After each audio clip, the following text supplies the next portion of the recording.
Бул жолу дарбыздын кабыктарын ыргытпастан өзгөчө варенье жасадым. Сиздерге дагы кеңеш берем, себеби даамы башкача болот экен. Сөз менен айтып жеткирүү кыйын. Эң алгач ушул дарбыздардын сыртын тазалап арчып алабыз, андан соң майдалап туурап бир идишке салып, үстүнө соода салып, 1 саатка муздак суу куюп коюп коебуз. Ичиндеги жаман заттардын баардыгын тазалап чыгат. 3-4 сыйра жууп коебуз.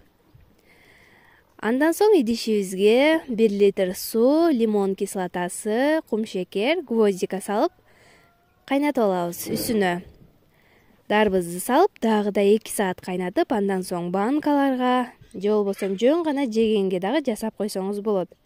Сөзсүз түрдө жасап көрүңүз, жана да курбуңузга жөнөтүп коюуну унутпаңыз.